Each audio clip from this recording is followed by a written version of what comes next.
Tell them the story. Tell them the story. So we talking about rumors, right? Yeah. And we, when you Google his name, there's a rumor that pops up that he was Diddy's boy toy. Oh shit! Right. Wait, so this is so Charlamagne said it's not true, but I told after he brought up the stuff with you, I said, you know what 50 gonna say when he meets you. Oh no, I don't know that was going on.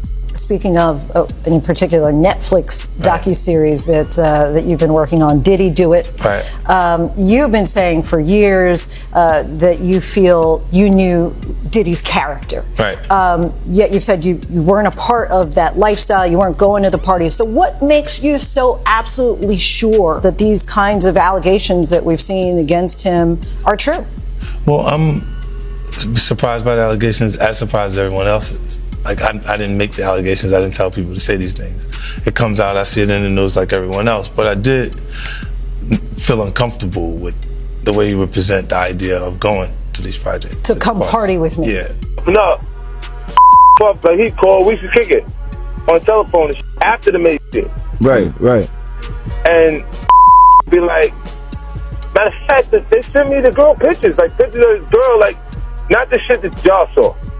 Worse. For years, stories involving Diddy and Usher floated around as quiet rumors. They were heard in passing, brushed off, and rarely taken seriously. 50 Cent's documentary looks at those stories differently. It presents them not as random talk, but as signs of a bigger system built on power and protection. What once felt like gossip is now shown as a repeating pattern driven by influence, fear, and people choosing not to remember. When the same silence lasts for decades, the question becomes clear. Is it really an accident, or is it part of how the system works? First and foremost, I just want to say, I know a lot of people want to hear these stories and everything like that, because this is stuff that happened back in the day.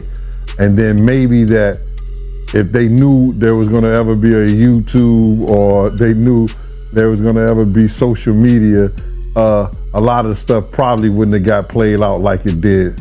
But things happen, and these are just stories from the past. I would like to use that as what you call that, just to clear the facts up what's going on. But it all started, we was in Atlanta, and this story starts when I'm with Puff, and he's in exotic bookstores and he's doing shopping. Right, he's shopping, getting his stuff and everything like that. So, this is the first time I was ever in an exotic bookstore with Puff. So, I'm giving him his space. He's taking things off the shelves and stuff like that, because they gave him a brown paper bag. When they gave him a brown paper bag, he was just putting stuff in there. So I said, damn, he got to go put it on the counter and, show everybody what he's getting. So as he going, I'm just looking at the places where he picking stuff from. So there's one part he picked up some things from up here on my left side, and then he picked like quite a few of them down. I'm like, okay. He put them in the bag. So when I went by there and I looked up there, and it said butt plugs, and I was like, hey yo, I was messing with him, because people don't understand. We was like friends. He was a part of the same gang, so I'm still gonna tease him. I'm still gonna mess with him and everything like that. I could do that. It wasn't just no security thing. So I say, yo, what are you getting this for? And it said butt plugs, and he was like, yo, can I do my shopping by myself? I said, yeah, you could do it by yourself, brother. And he started walking and everything like that. So when he got I just waited at the counter. So when he got to the counter, he didn't even have to show the guy nothing. He just gave the guy a wad of money. At the heart of this story is a decision that changed everything. A teenage Usher, newly signed and still very vulnerable, was placed directly into Diddy's inner circle at the peak of his power. The reason was always framed as career growth, guidance, and creative opportunity. The documentary pauses on that reasoning and looks at what it truly cost. A minor was brought into an adult world because influence promised success, and success was used to justify the risk. When achievement becomes the only measure, what happens to the dangers that don't show up on a scorecard? I mean, like, he gave the guy a stack something like this, and Puff wasn't a dude that carried no 20s and no 50s and nothing like that. And I mean, like, he just said, boom, and we walked out the store. So we had to leave Atlanta and go to North Carolina for a show. You understand? And it was him, this rapper, Sarah, and this other girl. We all got on a G5 jet, and we flew to G4 jet, and we flew to North Carolina. So later on that, I think that afternoon, same day, this rapper and him, they all in the room together. You know, it's Sarah, the girl, Puff, and this dude, this rapper. So I'm here at the door and stuff like that, like, yeah. So then next thing you know, somebody rang the doorbell. We had the presidential suite where we was at. So I opened the door and the dude said, yo, I'm here for my cousin. I said, who your cousin? And he said, Ja Rule. I said, well, he busy right now. He said, he busy doing what? I said, he with Puff, they're in the room, they busy, they don't want to be bothered. He said, well, I'm going in there. I said, bruh, you ain't going in there because he told me they don't want nobody to be bothering them. He was like, yo, I don't care, man, I'm going in there. That bull like that. I said, yo, bruh, Jesus Christ had to come down here and take the air out of my body before you get in that room right there. Watch. He tried to bum rush me. I grabbed his and threw him against the piano. When I threw him into the piano, Puff and Ja Rule runs out the room. Puff got his towel, Ja grabbing his towel, but they butt the naked. And so then Ja was like, yo, what's going on? Yo, G, that's my cousin. He know me well, you know, and Puff was like, yo, G, what happened? I said, he tried to get in the room. I told him he couldn't get in the room. And he was like, Puff looked at Ja. He said, yo, Ja said, you ain't want to go in that room because there's a lot of freaking going on. So I was like, oh, he said it was a lot of freaking going on. So that was basically that story, man. You know what I'm saying? They went back in the room. Dude felt a certain kind of way, and he left out. So I seen them at the concert the next day, and they tried to, you know, form up against me. But my man Frank was like, I told my man Frank, I was like, yo, Frank, put yourself in that position. Somebody trying to get in the room, and Ja told you don't let nobody get in the room. What would you do? Now, y'all can do whatever y'all want to do, man, but you know I ain't taking no losses. He said, yo, you good, and that was it. Bruh, when Ja said, you don't want to come up in there, a lot of freaky stuff is going on. You got to use your mind. What they was doing with those butt plugs. Right.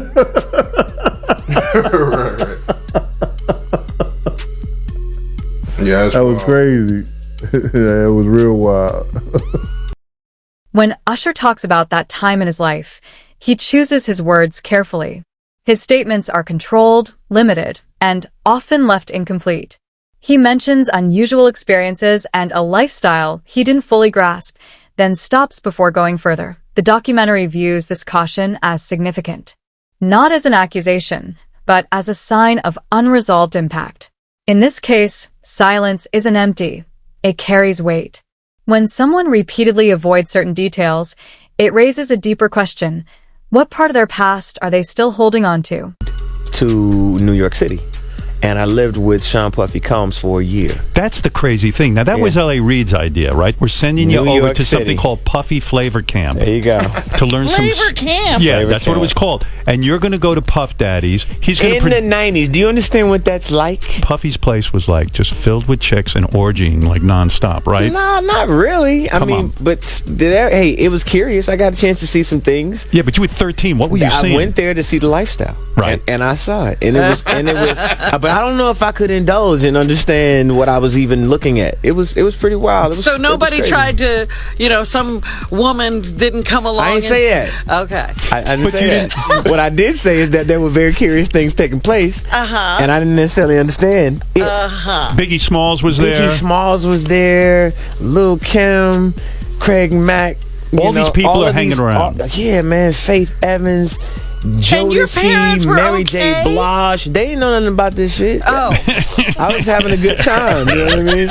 Does he have you doing any chores? Are you doing dishes at all? I mean, to keep you humble somewhat? Or are you just like, can you stay up till 4 a.m. with them and party? I mean, I could. I actually stayed up longer than them.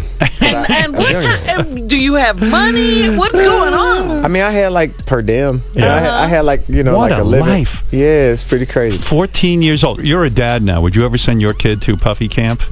Hell no. See? The industry has relied on the same defense for years.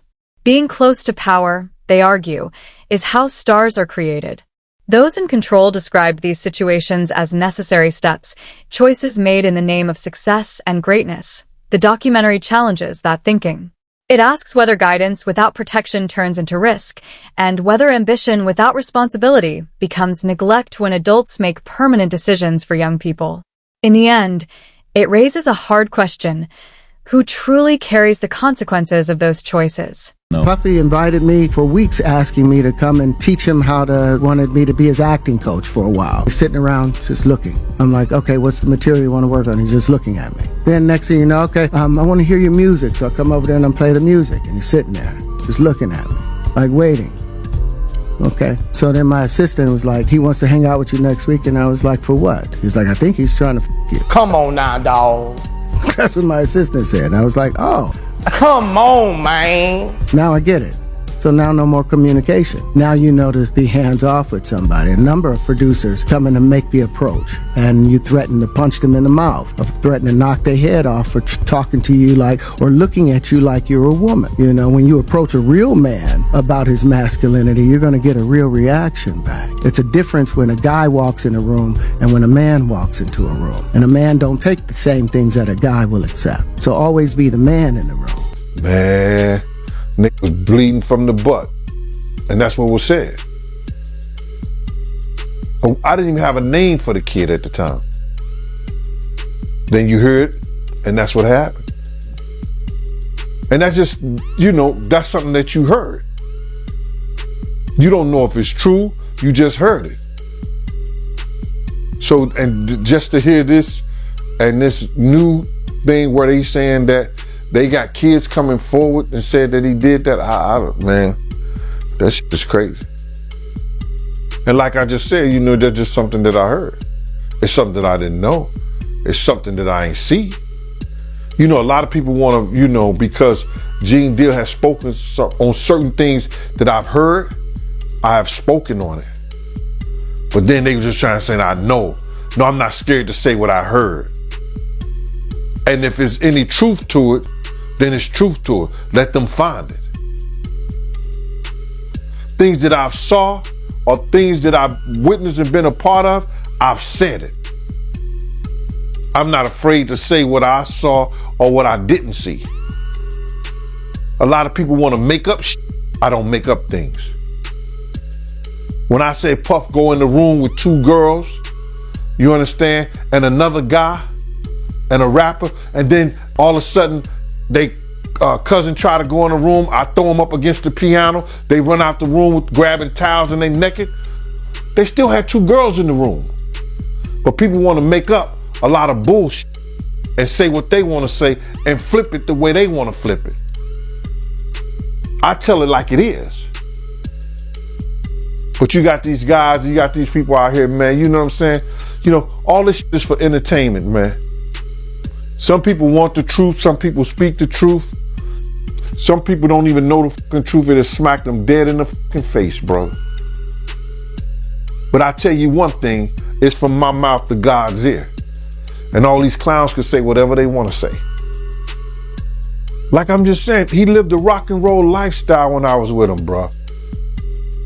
I don't know about his sex addiction and stuff like that.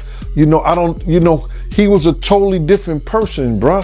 When I try to tell people that, they don't understand that. He was probably doing some of the little snake shit, doing some things and stuff like that, you know, but the magnitude and what he was doing with the freak off parties and all like that, yo, I didn't experience that with him. That was not my experience with Diddy or Puffy or Puff Daddy. That wasn't my experience with him. And you had no idea who Usher was when you heard about him? I didn't know who Usher was at the time. The story expands with the arrival of Justin Bieber, another young talent drawn into the same circle at a similar age. His rise followed a familiar pattern: early discovery, sudden fame, and close access to powerful figures. The documentary doesn't say the situations are the same. Instead, it points to repetition. When the same choices keep being made, involving the same people and the same risks, the question naturally follows: when does coincidence stop and something more deliberate begin? Yeah, so as soon as you turn 16, you know what I'm saying, I'm gonna let you rock this every time you come to LA. Yeah, it's gonna be yours. So every time you come to LA, it's a little dusty, but you know, we'll get the front shot of this. Man. Minute. Woo. Okay. Okay. All right, so I'm gonna be driving this next year.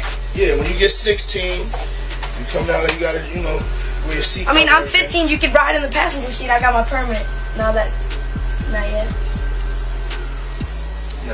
All right, 16. You're not ready. Slow down. Let's slow down, Josh. Okay. Let's slow down. One step at a time. But yeah, the keys is yours when you get 16. You good to go. I'm good to go. Yeah.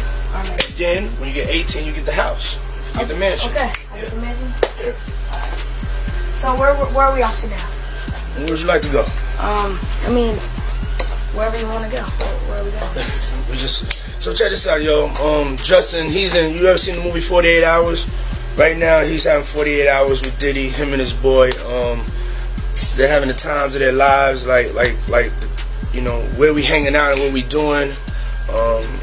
We can't really disclose, but it's definitely a 15-year-old's dream. One resurfaced clip comes to represent a larger issue. It shows a teenager said to be spending a short period of time with a much older figure in the industry, with details left vague and the moment presented as harmless fun. The documentary focuses less on the moment itself and more on how it was described. Vagueness, jokes, and unanswered questions can act as protection, especially in spaces where challenging authority feels unsafe. Without claiming anything specific took place, the setup alone raises concern. The most important question remains simple: why was there never clear explanation from the start? We have Aubrey O'Day speaking out in the new Netflix Diddy documentary. We have heard Aubrey O'Day speak about Diddy for years, but never in great detail. But in this documentary, things are starting to change because she even exposed an email that she got from Diddy back in the day while working on Danity Kane. In this documentary, Aubrey O'Day starts reading old emails that she has from Diddy in March of 2008, which, mind you, is just months before she ended up being fired from Danity Kane in October of 2008. She is reading these very graphic emails, and it's showing in this documentary of Diddy trying to throw advances towards her. And Aubrey O'Day said also Diddy was sending intimate photos of his privates to her also with these emails. Aubrey O'Day starts reading this one specific email from Diddy where she claims that Diddy said, "I don't want to just F you, I want to turn you out. I can see you being with somebody that you tell them what to do. I make my woman do what I tell her to do, and she loves it. I just like to do things different. I'm going to finish watching this adult film and pleasuring myself. I'll think of you. If you change your mind, hit me." Aubrey O'Day does say that she believes that Diddy fired her from Danity Kane because she was refusing his advances. Claims involving harmful behavior in shared spaces add another layer to the story. The focus is not only on those accused of wrongdoing, but also on the people who were present and reportedly chose not to speak up. The documentary presents silence as an unspoken agreement within powerful circles, where staying quiet can feel safer than raising concerns. He said if anybody else that was a boss talked to their worker like this, they would automatically get in trouble for doing something like this. But she believes that Diddy didn't get in trouble because of who he was. Aubrey O'Day even went to talk about the environment that it was like working for Diddy, and she said it was very violent and hectic at times. And towards the end of this documentary, documentary, Aubrey O'Day starts getting very emotional, saying that she was contacted by a lawyer by somebody who was filing a lawsuit against Diddy. Now, whoever this person was that filed this lawsuit against Diddy wrote an affidavit and was claiming that they saw something back in 2005 of Aubrey O'Day being SA'd by Diddy and another person. The person that wrote this affidavit said that at the time Aubrey O'Day looked inebriated, like she wasn't even fully there,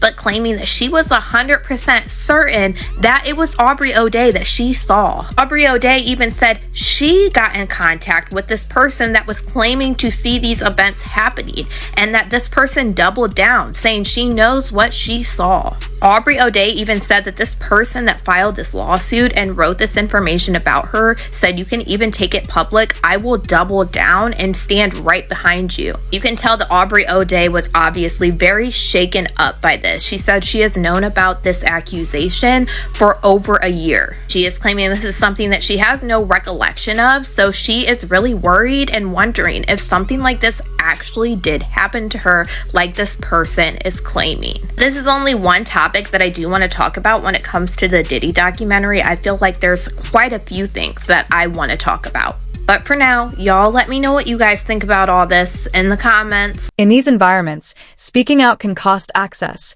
while staying silent protects status. The most troubling issue isn't only who took action, but who chose to look away. When power controls the room, the question becomes unavoidable. Does doing nothing turn into a form of involvement? That didn't look weird. It's very weird. The voice memos alone. I miss your legs. Your limp leg. Your limp leg. Damn. Not legs. Your limp leg. L-E-G. Yeah. Jeez. What straight grown man says that to another grown man? Because it sounds like the leg that he was referring to was his pee-pee skirt. God damn. And again, we're bouncing around, but for Lil Rod, that whole part right there where he stated, they would all just be drinking, and then all of a sudden everyone's out of it, and he would wake up with women next to him. Sometimes he'll wake up with Diddy next to him, not remembering what happened the night before. Yeah. That's as wild as it gets, man.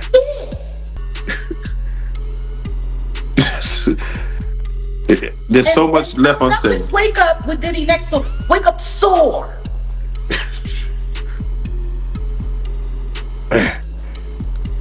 But I'm tripping, all right? I'm tripping. I mean, that's what the whole world went around saying. By the end, 50 Cent's documentary isn't asking the audience to pass judgment. It's asking them to notice how systems protect themselves. Stories only turn into facts when someone is willing to pay the price for speaking honestly. Until it happens, power depends on delay, confusion, and distance.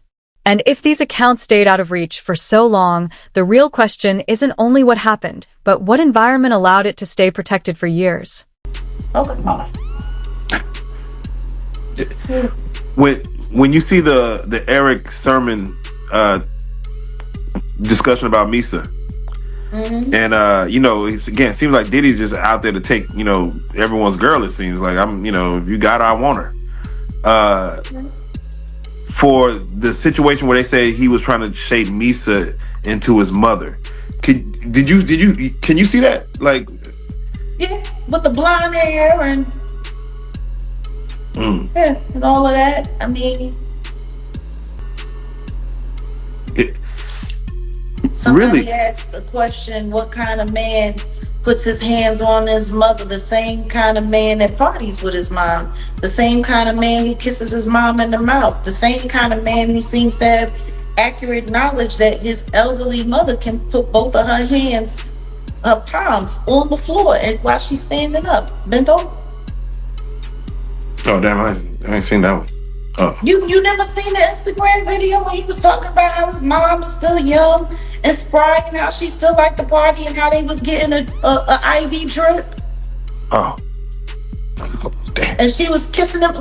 in the mouth on the video. It was like, yeah, my mom can bend over and touch the floor with her palms.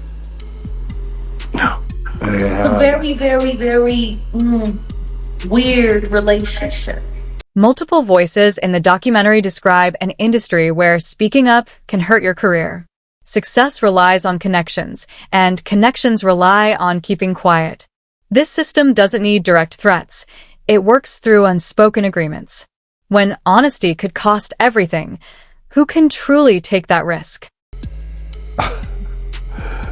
I think I told you about that. One time, him and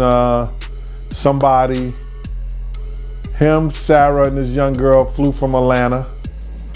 And and flying from Atlanta, we had this artist with us, right? And we were staying in the presidential suite at the hotel. And this particular artist and Puff, they told me, don't let nobody come in the room. So I said, all right, cool. So I propped my chair by the room door while they went in. So this artist's cousin knocked on the door. So I went to him and I let him in because I knew him, I see his face and everything. I seen his face several times before. He said, yo, I gotta speak to my cousin. And I said to him, well, they busy right now, man, and they told me don't let nobody come in the room. He said, yo, I'm going in the room to get my cousin out. And I said, bruh, you ain't going in the room to get your cousin out. They told me nobody could go in the room.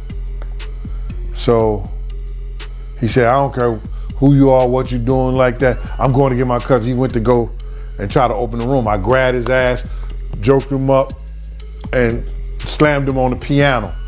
And the next thing you know, Puff and this artist run out the room naked. And so then I see the artist trying to grab a towel. Puff didn't give a shit. And the artist like, yo, what's wrong? What's going on? He like, yo, G, that's my cousin. And I was like, yo, my man, he was trying to get in the room and y'all told me don't let nobody come in this room. Jesus Christ gonna have to come take the Puff. No, Jesus gonna have to take the air out my body if anybody coming in that room. And Puff just looked at the artist, and the artist said, "You ain't want to come up in there. It was a lot of freaky shit going on." That was it. And I ain't telling you the artist's name. Oh man! So you ain't gonna tell the artist name, yo? You ain't want to come up in there because it was a lot of freaky shit going on. Was it a rapper or a singer? It was a rapper. A rapper that probably do a little singing too. And that's all I'm gonna say. A key theme of the documentary is progression. How stories evolve from whispers to testimony, from rumors to documented accounts. Not every claim is treated as fact, but none are ignored without review. The film suggests that accountability starts not with absolute proof, but with a willingness to look closely. And it asks a critical question: what happens when institutions wait to act until the harm is already visible to everyone? Diddy is considering suing Netflix over 50 Cent's Diddy documentary. Right before this documentary dropped, Diddy actually sent a cease and desist to Netflix over this documentary, claiming that the videos they got once again were stolen. Diddy is not happy that these private videos, especially the ones of him talking to his lawyers, are out on this Netflix documentary for everybody to see. But Netflix hit back to these statements, claiming that they basically got this video footage legally from the person that was filming Diddy during this time. And a lot of people are confused on why Diddy was even recording things like this in the first place. Diddy claimed that this was all video footage that he had somebody record of him because he was going to use it to produce something of his own.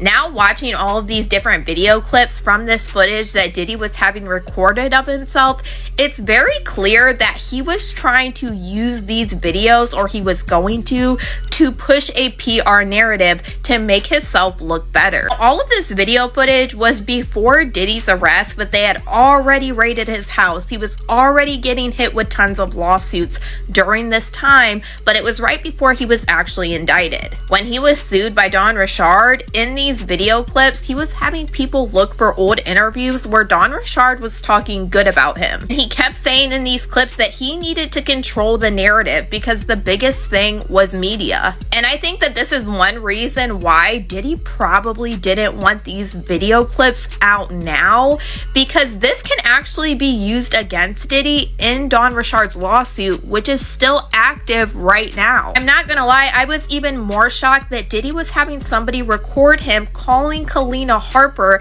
telling her to make a public statement for him after Don Richard sued him. Which, mind you, once again, this video clip she could use in her lawsuit against Diddy, and it wouldn't make him look very good. What's even crazier is this is some of the stuff the prosecutors brought up before Diddy's trial even happened, but after he was arrested, and one of the reasons why Diddy kept getting denied bail. So in my opinion, it was very bold for him to be recording this situation, because mind you, during this time, Diddy knew he was under investigation by the feds. They had already raided his house. He just wasn't legally indicted and took to jail yet. It was just a couple of days away. Throughout this process, even during the trial, you would have heard Diddy's lawyer claim that Diddy knew he was actually going to jail and he went to New York to turn himself in. In its final act, the documentary steps back to ask the biggest question. These stories weren't hidden because no one noticed. They stayed hidden because the system was built to contain them. Power postponed investigation, success masked uncertainty, and silence filled the spaces in between. If the truth took decades to come out, the question isn't just what happened, but whether the system that allowed it has really changed.